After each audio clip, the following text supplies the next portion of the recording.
Hey YouTube, how you doing? It's your boy Andrew, stuntman, actor, performer, athlete, and high performance coach.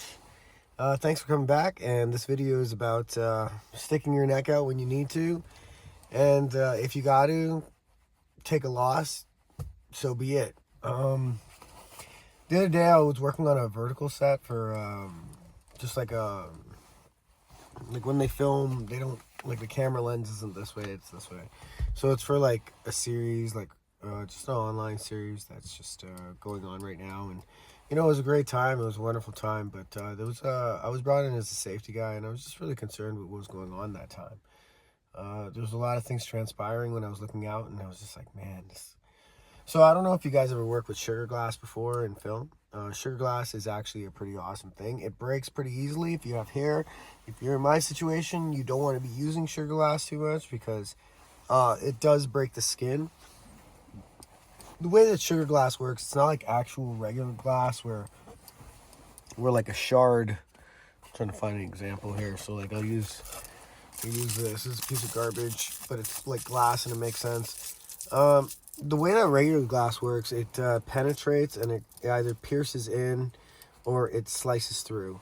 And that we could trust in stunts or in action or whatever.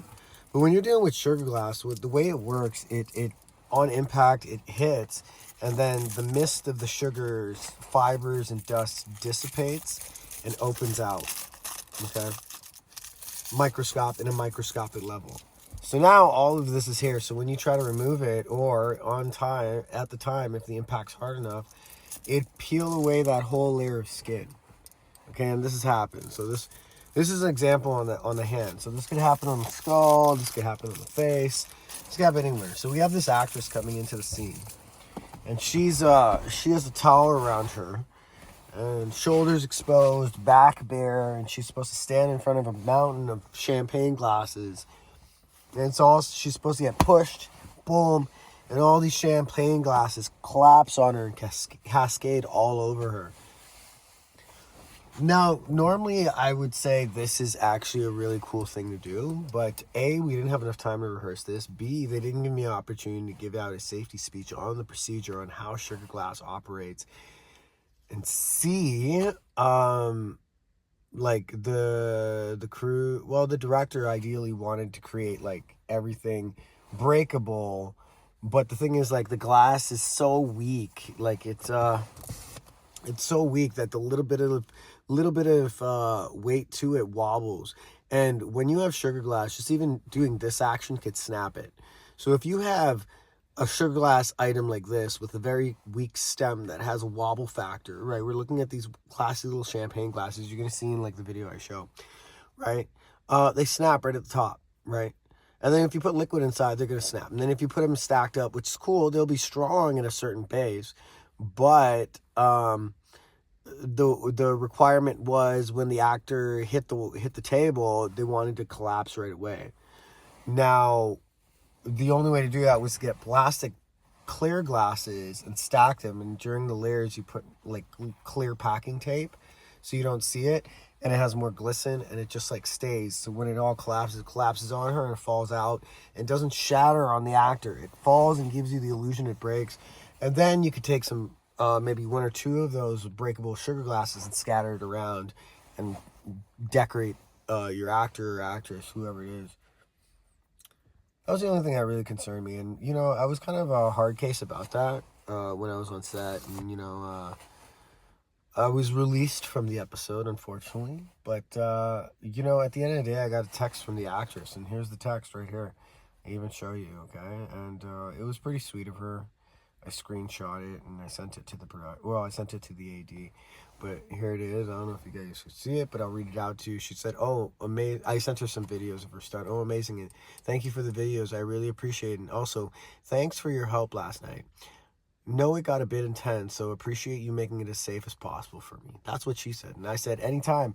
My job here is to make sure the actors don't go to hospitals. Cast is priority. Even if I have to stick my neck out sometimes and take a loss, people need to understand the value on these productions. Thank you, and I'm just doing the best job I could. And I said, P.S., if you took a mountain of sugar glass shards to your back, you would have had a lot of gashes on your back, possibly a hospital visit. Your director did not care that your back was completely exposed with no layer or protection on your skin. Those actions have been noted, right? So these are things that I like to document, and that's why I'm going to put it in this YouTube video too, because I want to document that, because like if that ever goes out and be like, hey, Andrew's a very bad guy, the crew thanked me for like sticking up for the actors. The actors thanked me for it, on both days that I did work. And I know that sometimes I could be a little bit outspoken, or I could just kind of like, it seems like I want to control the scene, but I'm not controlling the scene. I'm showing you the safest way to do this. I'm telling you the consequences of what you actually, like, if you think that this is safe, this is not safe. It's cool if you're like goofing around with a bunch of buddies and friends and stuff, but if you're looking for like a controlled like collapse, and everything, there's a reason why stunt performers exist, stunt doubles exist, and then we have our actors, right? Our actors are there, they're staged before the collapse. You'll go and then you'll like, you know what I mean? There'd be a different way to set up that shot where the actor wouldn't take that hit. You'd go and you'd swap, your stunt double come in, she'd take the hit of all the massive sugar glass, go down, look, and then you swap out the actor, right? Like that's how it would work. There's no way to like cheat that, really. I mean, the actor did a great job. She did manage, the art department did manage to put 2 or 3 like breakable glasses. But you know what? I mean, I think it turned out pretty good, and it was pretty awesome. And we'll see like how the rest turns out. I know they have a bunch of action lined up, and earlier this end of last year, I kind of called out. Bollywood called me up, and I kind of called them out for their unprofessionalism. So these days, I don't know if I'm burning the wrong bridges, or you know what I mean. But I just find like I just need to tell the truth about everything. Like if people are unsafe, or if people are making my actors feel unsafe, and we're working on a project, and like if the actors are never really going to tell production or tell directors, hey man, that was weird, like like these are things that we have to keep in mind, and these are things that people don't think about until they get into those moments. And especially when you're running these crazy verticals, man, these guys are talking about what, like 14 to 24 pages a day. I was like, you guys are crazy, which is cool. The acting beats are amazing, but you got to slow it down for the stunts. You got to take your time for the stunts. If you hurry the stunts, somebody's going to end up getting injured. And I'm warning you guys right now. And also, at the end of the day, if you're going to hire stunts, if you're going to write stunts in the script, you have to hire a stunt coordinator. And the reason why you hire a stunt coordinator is because we are the safety people. It's not a film job, really. Is we have to be out there to make sure that everybody, cast and crew, is protected and the setup is secure and safe at all times whatsoever. And that even means interrupting just a little tiny bit. Like, I'm not saying I want to take over the whole day, but I need 30 seconds. I need 30 seconds to be like, all right, guys, heads up. When you are dealing with this is the first time that I did this kind of gag, and the camera guys and camera operators didn't have, like, eye protection. Like, that's one thing that really got me ooey. It just, sugar glass, it just explodes and shatters in so many directions. But I'm so glad that they only used 2 or 3 pieces. But you know what I mean? It's just like, if we had made a mountain like that. And then this is the crazy part. Fine material carpet on the ground in a luxurious house, and inside of a pool room, and a pool table's there, and it's brand new like carpeting on the pool table. And people are trying to rest their equipment in boxes on the pool table. I'm like, guys, you can't be doing that, bro. This pool table is probably worth like $15,000, $20,000, right? Like, and they're talking about, oh, we'll take the hit for it and this and that. Yeah, well, you got the money for it, but like, at the same time, like, bro, you can't just be throwing all your budget away like that. That's why you're cutting out people. You can't cut things short, right? Like, write good content, make it appealing, make it exciting. Everything is going to require action, right? Like, anyway, yeah, that was another thing too. I had to like talk to production, really like debate and really appeal for my rate. It's like, hello guys, just a friendly reminder, all around the world, indie, small, union, non-union, whatever it is, the rates of action, anything that involves design, choreography, or coordinating in action or stunts is the exact same rate as an actor. There's no ifs, ands, or buts. We're not taking a little bit less for like a discount. No. It's the same exact rates, and there's no half day rates. It's just a flat rate, $350. That's it. Well, that's what we anyway. Like if you wanted to say $350, you could say $350 or $500. But just stick to your guns, stick to your flat rate. Make sure you have a reasonable explanation for it, and then just like showcase your skills and showcase why your value is important. You know, like if the actors feel safe, then you're doing your job right. That's why you do your job. At the end of the day, like if you are coordinating or choreography for safety or stunts or anything like that, in my particular situation in these low budget indie college films, that's just what it is, man. Like, you know, it's volunteer work, and if they want to donate, it would have to be like a flat rate of donation. It can't really be like a weird fluctuating variable or a little bit here and this amount, big amount that. You guys have a budget. You're renting out mansions. You're renting out giant houses. So yeah, I just want to say thank you everybody that was on the outside of this project and gave me the opportunity. Big shout out to Xiao, and a bigger shout out to my boy Rob, the DOP. I recognize Rob. I worked on a Bollywood film like a couple years ago with him, and it was a complete gong show. Like they were running unsafe gun procedures. That was another set where they didn't have a safety procedure, where they had just run right through into production, and it's like, bro, you need a safety meeting about the stunts and everything transpiring in those events. Like that's important. Like people need to know the actions that are going down, and if you're going to take the time to let lighting have a setup, and if you're going to take time to let every other department do their job, you have to take the time to let stunt people do their job. Okay? And yeah, I just want to say I love each and every one of you. Stay out of trouble. Watch out for crazies. This is going to be a very tough, challenging year, I've noticed. But in your own personal journeys, this video was created for two main things. A, you're going to fail a lot of stuff. And B, you got to speak up for yourself and show your value. It's very important. The house that I'm going to show you, maybe I might show you bits and clips of like the house and the walkthrough. I didn't really think I did a good job like filming it, but I'll show you bits of a walkthrough, and I'll show you a little bit of like our wonderful director and just like how that whole entire day transpired. It was pretty good. I think it was all right. But yeah, when you go out there, make sure you know your value. Speak up for yourself. If you have a job where you have to look out for other people's safety, their safety is the number one thing. It's not about we got to get the shot. Okay, every time that we've had those situations happen, I could go into a very deep, serious conversation about that, and I know a lot of people would not like that conversation and how I started and how I carry it on and how I'd finish it, right? So without having to get into that conversation or those conversations, because it's a lot of stunt performers I could talk about. Okay, in my department, there's been a lot of stunt performers that have eaten it, and they didn't take the time on set to understand the situation and understand the complexities of how that department works. It's very important to understand that. If you want to be a winner in life, you got to understand all the parts of your job, okay? If you're a military, the reason why a general is so efficient at being a general is because they understand all the little sub jobs of being a general. And if they don't, they know the right people that master that part. So that way when they collaborate, that cohesion of like fusion of knowledge and expertise is an unstoppable force, right? That's why we have the Navy, the Army, well, the states, sorry, the military, right? Three things, the three main things. And then they have their secret service and all that other stuff, right? But that's how the operation works, okay? So I met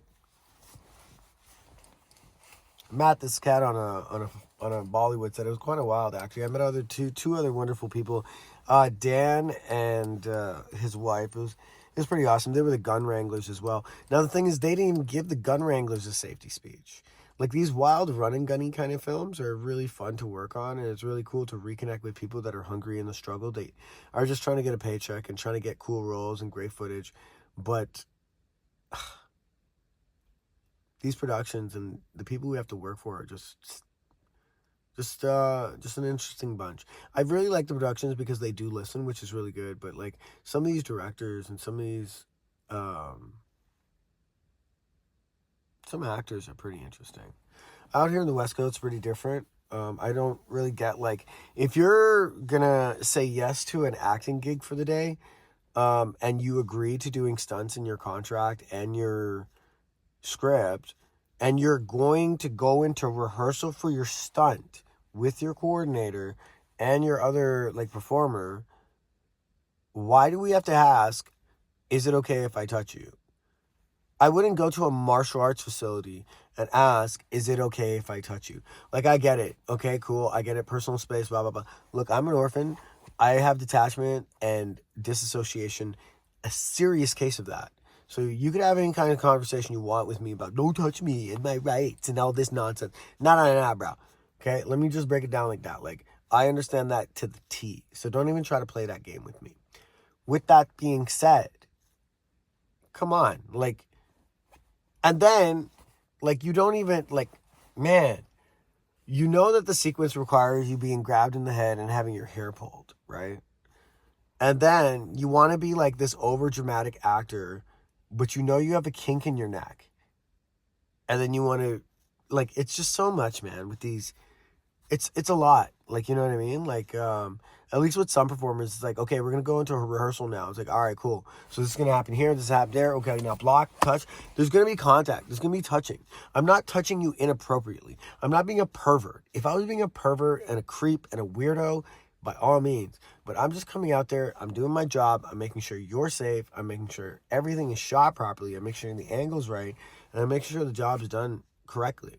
That's what we do, you know? I mean, a director is great and very talented and has a wonderful vision, but to speak up for all the other stunt coordinators out there and to speak up for all the other action designers and all the other, like, fight choreographers and previs designers, we put in just as much equal time designing these action sequences as directors and producers, right? So, you know, I think, like, our value is sometimes a little bit lower at times.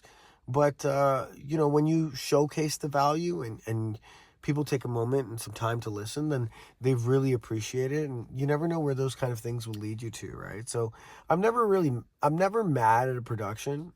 You can never be mad at production. At the end of the day, it's their vision and what they want. But you could always have, like, an honest disagreement with a coworker, right? And sure, they may be your authority, or they may be, like, have a higher say, but you have to be honest. If you're honest and you're sincere and you know your points are valid, everything that I've done in like these two productions, all my points are valid, right? Like, on the first night when I worked for these verticals, or I helped for these verticals,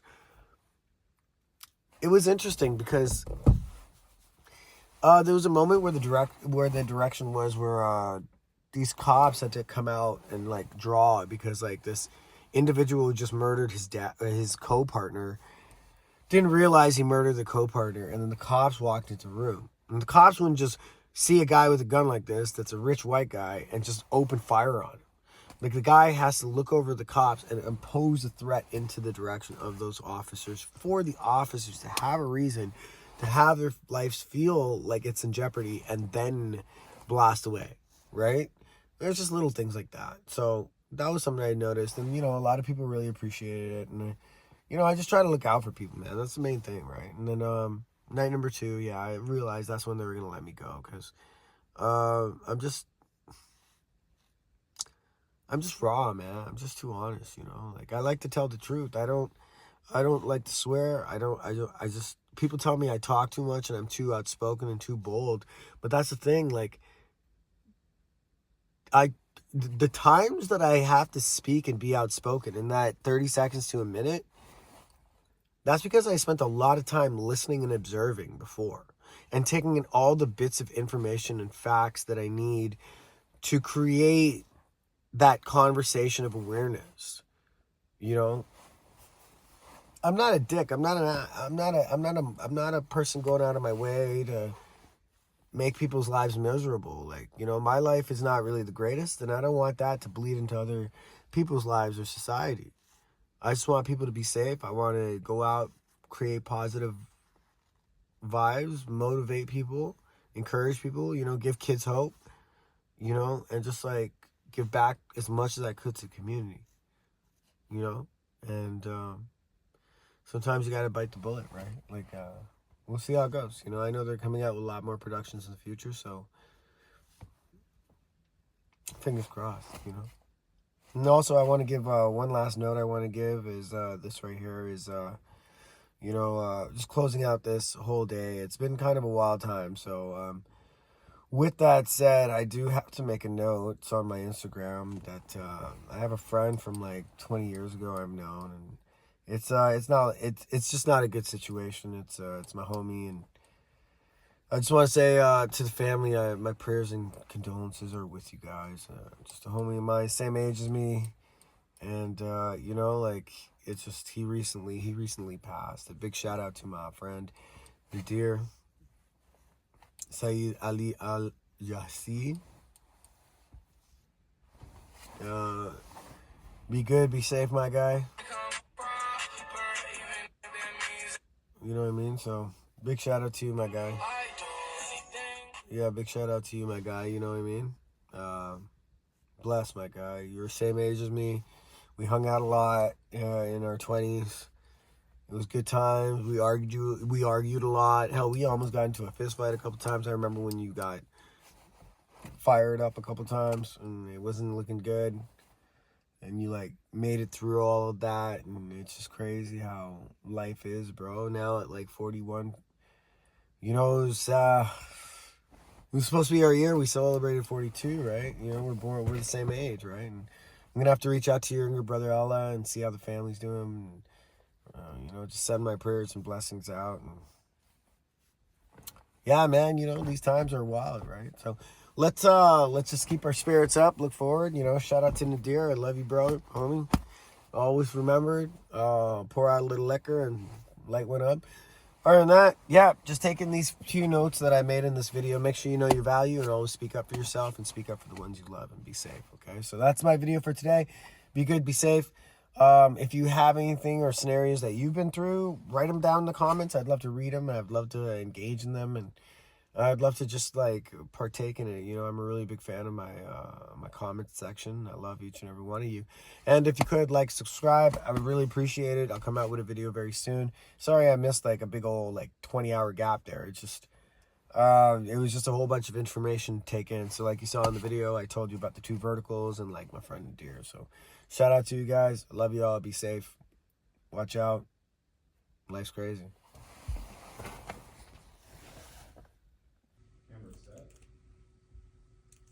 Okay, and action.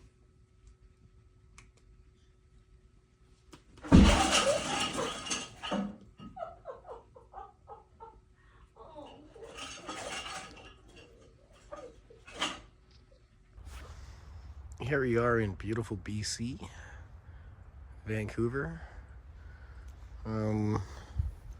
Working on another wonderful vertical film set. What a gorgeous house, eh?